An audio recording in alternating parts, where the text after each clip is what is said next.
بسم اللہ الرحمن الرحیم، والصلاۃ والسلام علی خاتم النبیین وعلی آلہ وصحبہ اجمعین۔ السلام علیکم ورحمۃ اللہ وبرکاتہ۔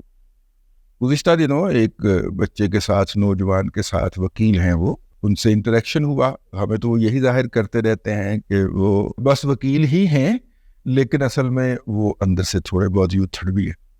تو انہوں نے کہا وہی والی تقریر کہ یہ جو حکومت جو ہے یہ عمران خان کو اندر رکھ کے اس کی مقبولیت کے اندر اضافہ کر رہی ہے۔ انکل آپ بتائیے عمران خان کب رہا ہوگا؟ میں نے اسے کہا کہ عمران خان جو ہے اپنی رہائی کے رستے کے اندر سب سے بڑی رکاوٹ خود ہے اور اس کے ججز ہیں۔ اور جب میں نے ججز کہا ہے تو میں نے اپنے پاس سے نہیں کہا، عمران احمد خان نیازی صاحب جو ہیں وہ باقاعدہ لکھ کے ایک تحریر کے اندر پی ٹی آئی کے ججز کہہ چکے ہیں، ہمارے ججز کا لفظ وہ استعمال کر چکے ہیں، میں نے یہ وہاں سے مستعار لیا۔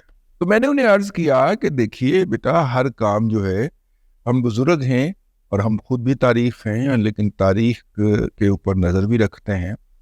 برِ صغیر پاک و ہند کی تاریخ پڑھ جائیے، ظاہر ہے کہ یہ دنیا کا سب سے خوشحال خطہ رہا ہے کم از کم 3 صدیوں تک، تو بلکہ اس سے بھی زائد شاید رہا ہو، لیکن تہذیب و تمدن کا گہوارہ اور دنیا کی خوشحالی کا مرکز رہا ہے۔ یہاں پہ تو گورے جو ہیں وہ اپنی قسمت آزمانے کے لیے آیا کرتے تھے، کشتیوں میں، جہازوں میں سوار ہو کر وہ آیا کرتے تھے۔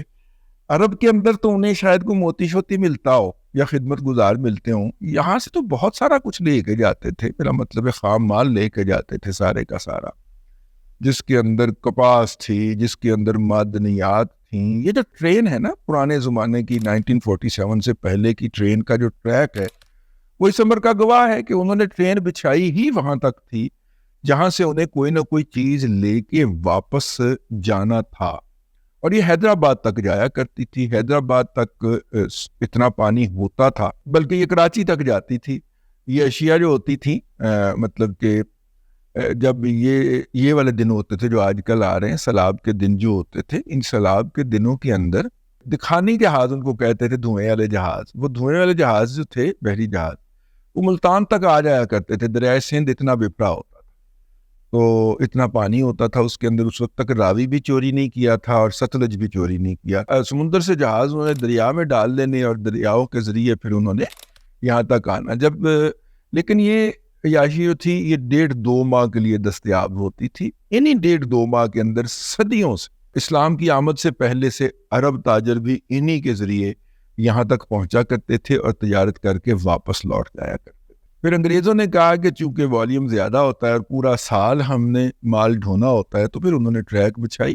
موجودہ پاکستان میں پہلا ٹریک جو تھا وہ کراچی سے حیدرآباد تک بچھایا گیا، اور حیدرآباد سے پھر آگے وہ جو کوٹڑی ہے، مطلب کراچی سے کوٹڑی تک، پھر حیدرآباد کا پل بڑی منتوں سے بنا، منتوں اور منتوں سے بنا، اور پھر اس کے بعد باقی کے موجودہ پاکستان کے اندر ریل کا ٹریک بچھا، لیکن اس جگہ پہ گیا۔ اینی ہاؤ، تو تاریخ یہ بتاتی ہے کہ جب بھی، میں بات کہیں اور نکل گئی، تاریخ یہ بتاتی ہے کہ جب بھی برِ صغیر کے اندر جو ہے وہ اقتدار کی کشمکش کے نتیجے کے اندر ایک بندہ اقتدار سے نکالا جاتا تلوار کے زور کے اوپر یا محلاتی سازشوں کے نتیجے میں، اور دوسرا بندہ اس کی جگہ پہ آتا، تو وہ پھر اسے سامنے کھڑا کر کے کہتا بتا تیرے ساتھ کیا سلوک کیا جائے۔ اگر وہ بندہ اقتدار کی اس جنگ میں اپنی جان بچا لیتا تو پھر اس کو یہ پوچھا جاتا، وہ پھر آگے سے جواب دیا کرتا جو بادشاہوں کے ساتھ کرتے ہیں۔ تو پھر اگر تو وہ بندہ مارا جاتا تو اس کی تمام بیگمات پہ، تمام ہیرے جواہرات پہ، تمام خزانوں پہ، تمام پہ وہ بندہ قبضہ کر لیتا جس نے مارا ہوتا تھا۔ اور حملہ آوروں کے ہاں یہ تھا کہ حملہ آور کو کس نے دعوت دی تھی حملہ کرنے کی؟ حملہ آور جو تھا لوٹ مار کرتا، اور جو بیٹھا ہوتا اس کو اقتدار سے الگ کر کے خود جو ہے وہ جو جس نے دعوت دی ہوتی تھی اس کو اقتدار پہ بٹھا کے واپس چلا جاتا، یہ مسلمان حملہ آوروں نے جو نارتھ سے آئے، سینٹرل ایشیا سے آئے، انہوں نے یہ بہت کام کیا، اور انگریزوں نے بھی یہی کام کیا۔ تو خیر کہنے کا مطلب یہ ہے جو اقتدار سے ہٹ جاتا اس کو پہلے سزا سنائی جاتی، پھر اس کی سزا معاف کی جاتی، پھر اس کو دیس نکالا دیا جاتا۔ یہ دستور جو تھا صدیوں سے یہاں پہ مستعمل تھا۔ انگریز جب آئے 1857 کے اندر، دیس نکالا کی دو منازل طے کر دیں۔ ایک جو تھا وہ جزائر انڈیمان تھا، جس کو ہم کالا پانی بھی کہتے ہیں، نمکیات کے اور پولیوشن کے باعث وہاں پہ سمندر کا پانی کالا ہے ان جزائر کے ارد گرد، اور جن کو ذرا بہتر جگہ پہ بھیجنا ہوتا اس کو جزائر مالٹا بھیج دیا جاتا۔ مالٹا جزیرہ ہے اٹلی کے پاس، سمندر کے اندر ہے، چاروں طرف اس کے پانی۔ اس وقت بھی آف شور کا بہت بڑا مرکز ہے، اور سننے میں یہی آتا ہے کہ گوگی بھی وہیں پہ چھپی ہوئی ہے۔ تو خیر یہ دو منازل رہی اس دور کے اندر۔ اب آپ اسیرہ نے مالٹا کی کہانی بھی پڑھ لیجیے، اور اسیرہ نے جزائر انڈیمان کے لوگوں کی کہانیاں پڑھ لیجیے۔ ہمارے بزرگوں کو وہاں پہ ڈپورٹ کیا گیا، وہاں پہ محبوس رکھا گیا، اور وہ 15 20 30 سال کے لیے بھیجے جاتے تھے۔ جب واپس آتے تھے جوانی ان کی کہیں وہیں پہ جزیرے پہ رہ گئی ہوتی تھی، تو آ کے پھر وہ میرے جیسے نصیحتیں کرنے کے علاوہ اور کوئی کام نہیں کر سکتے تھے۔ تو خیر 1857 کے بعد انگریز نے رکھا۔ 1947 کے بعد اگر ہم دیکھیں، 90 سال کے بعد بھی ہم نے یہی کچھ دیکھا کہ حسین شہید سود وردی سے شروع ہو جائیے، اور انہیں کہا جاتا کہ آپ پاکستان چھوڑ کے چلے جائیں۔ وہ چلے گئے، اور پھر واپس آنے کی ان کو مہلت ہی نہ دی گئی۔ کہا جاتا ہے کہ وہیں پہ قتل کروا دیے گئے۔ اللہ عالم، بہت ساری سازشیں تھیوریاں تاریخ کے اندر لکھی ہوئی۔ اس کے بعد جو ہے فاطمہ جناح سے بھی یہی مطالبہ کیا جاتا تھا ایوب خان کی طرف سے۔ اچھا، بھٹو صاحب کی ایک ایکسیپشن ہوئی ہے اس پورے، اگر ہم تاریخ کے دھارے کی مطالعہ کریں، بھٹو صاحب کو بھی باہر جانے کا آپشن موجود ہو سکتا تھا، لیکن جب انہوں نے دھمکی لگائی تھی ضیاء الحق کو، تو ضیاء الحق نے پھر یہی ضروری سمجھا کہ اگر بھٹو صاحب اس دنیا کے اندر موجود رہے تو پھر اس کے اس دنیا میں رہنے کا جواز ختم ہو جائے گا۔ تو ضیاء الحق نے بھٹو صاحب کو ناجائز طور پہ، غلط طور پہ، اب تو سپریم کورٹ بھی کہہ چکی ہے، اس دنیا سے روانہ کر دیا۔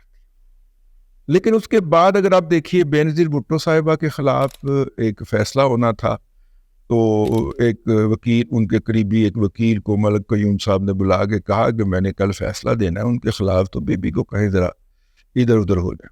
تو انہوں نے کراچی میں موجود بی بی سے کوئی اطلاع پہنچائی، موصوفہ اسی شام پاکستان سے دبئی کے لیے روانہ ہو گئی، اور اگلے دن وہ پاکستان میں موجود نہیں تھیں جب ان کے خلاف ملک قیوم صاحب نے فیصلہ دیا تھا۔ لیکن نواز شریف صاحب کی طرف دیکھیں، نواز شریف صاحب اقتدار میں آتے ہیں، اقتدار سے ہٹائے جاتے ہیں، عدالت لگتی ہے، ان کو فیصلہ سنایا جاتا ہے، جیسا بھی اسا ہر ایک کو معلوم ہے کس طرح ناجائز طریقے سے۔ پھر اس فیصلے کے نتیجے میں سزا ہوتی ہے۔ سزا کے بعد ان کو بیرون ملک روانہ کیا جاتا ہے، اور وہ وہاں پہ رہ کے ایک مخصوص عرصے کے لیے واپس آتے ہیں۔ پرانے زمانے میں یہ واپس آنے کا سرکل جو تھا یہ 20-30 سال ہوتا تھا۔ اب جو ہے یہ والا سرکل جو ہے یہ 8-10 سال پہ آ گیا۔ میاں صاحب اس دفعہ گئے ہیں 2018 میں گئے ہیں میرا خیال، ٹھیک ہے نا، 19-20 میں گئے ہیں، 19 میں نہیں، 20 میں نہیں، بہر 20 میں گئے، ہاں 19-20 میں گئے ہیں، اور 23 کو واپس آ گئے، ٹھیک ہے۔ اب سرکل چھوٹا ہوتا ہے، تو لیکن طریقہ کار وہی ہے۔ اب ہوتا یہ ہے کہ جیسے ہی عمران احمد خان نیازی کو سزا سنائی جاتی ہے تو فوری طور پہ جو اس کا لگایا ہوا نیٹ ورک ہے وہ ایکٹیو ہو جاتا ہے، اور یا تو اس سزا کو اپیل کے لیول پہ ہی جو ہے وہ مسترد کروا دیا جاتا ہے، یا ختم کروا دیا جاتا ہے، یا معطل کروا دیا جاتا ہے اس کے لیول کے اوپر، نچلے لیول کے اوپر، یا پھر ہائی کورٹ جو ہے ٹیکنیکل بنیادوں کے اوپر ان کی سزا کو کالعدم قرار دے دیتے۔ یوں جو ہے مقتدرہ ایک نئے فیصلے کی تلاش میں چل پڑتی ہے کہ اچھا پھر ایدے وچ نہیں، ایدے وچ تے پھساواں گے نہ تینوں، ایدے وچ تے پھساواں گے نہ تینوں۔ مقتدرہ جو اس علاقے کی، اس خطے کی، سرزمین کی ہے ہمیشہ سے، اور وہ مستقل ہوتی ہے۔ ٹھیک ہے، اس کی شکلیں بدلتی رہتی ہیں، اس کے چہرے بدلتے رہتے ہیں، مقتدرہ وہی رہتی ہے. تو مقتدرہ جو ہے اس نے ایک ہی طریقہ کار سیکھا ہوا ہے، صدیوں کا آزمودہ طریقہ کار. اب عمران احمد خان نیازی صاحب جو ہیں وہ اس طریقہ کار کو چلنے دیں تو ان کی نجات ہو جائے. اور اگر وہ اس طریقہ کار کو چلنے دیتے تو جس طرح نواز شریف صاحب 2.5 سال 3 سال کے بعد واپس آ گئے ہیں، ہو سکتا ہے یہ بھی اس سے بھی کم عرصے کے اندر واپس آ جائے. لیکن وہ اس طریقہ کار کو، اس پہیے کو گھومنے نہیں دے رہے، سزا ہونے نہیں دیتے. سزا ہوتی ہے تو ان کے جو ججز ہیں وہ اس کو معطل کر کے وہ مارتے ہیں. سزا ہو، سزا کے بعد پھر معافی ہو، معافی کے بعد انہیں جیل سے نکال کے باہر بھیجا جائے، جا کے اپنی بیگم سے بھی ملائیں، کیونکہ جب سے ان کی شادی ہوئی ہے بشرا بی بی کے ساتھ، بشرا بی بی نے ان کی جمائمہ کے گھر جا کے رہنا تو خدا، اس سے ملنے پہ بات کرنے پہ پابندی لگائی ہوئی ہے. ٹھیک ہے نا. مجھے آگے ذرا پرانی یادیں تازہ کر کے آئیں، اپنے بچوں کی نانی کے گھر میں قیام کر کے آئیں، فریش ہو کے واپس آئیں. ٹھیک ہے، اور آگے پھر معاملات زندگی کو چلا لیں. لیکن معاملہ آگے بڑھنے ہی نہیں دے رہے. اور جن لوگوں نے معاملہ آپ کے آگے بڑھنے سے روکا ہوا تھا، اب ان کی اپنی گردن قابو آنے لگی ہے، اور اب کہتے ہیں کہ جی میں دفتر نہیں جاؤں گی. ٹھیک ہے، میں دفتر نہیں جاؤں گا. اب گھر بیٹھے ہوتے ہیں اور میں دفتر جا کے کام نہیں کروں گا. تو خیر یہ ہو گیا. تو میں نے انہیں عرض کیا، وکیل تھے نا، سمجھ کے بات پہ کہہ کے لگاتے رہے. میں نے کہا کہ بیٹا بات یہ ہے کہ اگر یہ پروسیس کو چل لینے دیں، پروسیجر پورا ہو جانے دیں، تو پھر تو موصوف کی نجات ہو جائے. وہ پروسیجر کو چلنے ہی نہیں دے رہے، تو پھر ان کے باہر آنے کے امکانات معدوم ہوتے جا رہے ہیں، وہ معدوم کرتے جا رہے ہیں. پہلی دفعہ زندگی کے اندر انہیں سیاسی جماعت چلانی پڑ رہی ہے. پہلے تو فیض عیسیٰ بھی چلایا کرتے تھے نا. اب آپ ان کی دیکھیں، ہر موو جو ہے، پولیٹیکل موو جو ہے، وہ ناکامی سے دوچار ہوتا. اب تک کے لیے اتنا ہی. اگلے ولاگ کے اندر آپ کی خدمت میں پھر حاضری ہوگی. اللہ تبارک و تعالیٰ آپ کو آسانیاں عطا کرے اور آسانیاں خلق خدا میں تقسیم کرنے کی توفیق عطا کرے.